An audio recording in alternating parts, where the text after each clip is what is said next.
তোর মাথাটা কি টাল হইবে নাকি? মূল্য পাবে 4 লাখ টাকা।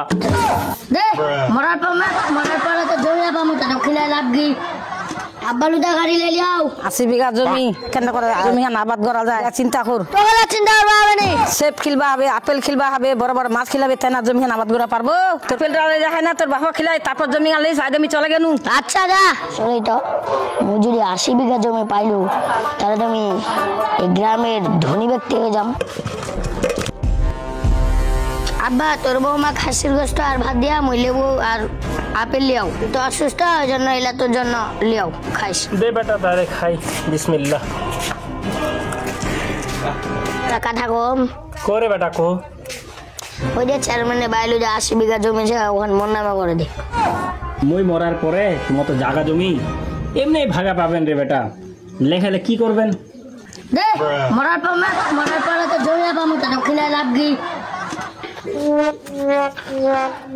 হাই রে বড় বেটা, তো ছোটবেলায় টাকা চাচ্ছিল টাকা দিন, যা চাচ্ছিল তা দিন। আজকা জমি খান লিখে দিন নি, ওই জন্য তিয়ালা মুরলুগুতে খুশির গোস্ত আর ভাত আপেল সব গাড়িলে চলে গেল। হাই রে হাই, ছেলেদেরকে ডাক দে। ডাক দিচ্ছি। এই রে জোয়ান, তোর বাপুতি মরে যা, চ চ। আব্বা তোর কি হলো? কিছু কথা আছে শুন রে বাপ। খাতা খান লিয়ে মুই আমিন মাস্টারের লোক পাম 50,000 টাকা। হারুন মাওলানার লোক 50,000 টাকা। মনি চেয়ারম্যানের লোক পাম 50,000 টাকা।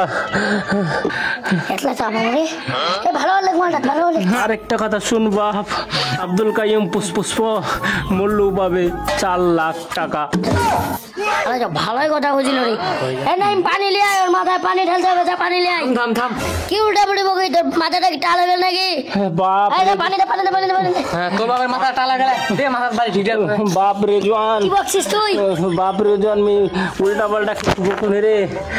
যারা যারা টাকা পাবে দিয়ে দিস।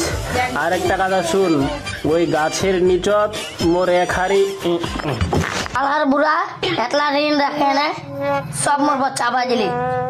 কোন তো জমিটা মোর নামে রেখে দি। শালা বুড়া গোটা ইরা মোর মাথার পর চাপাই দিলে।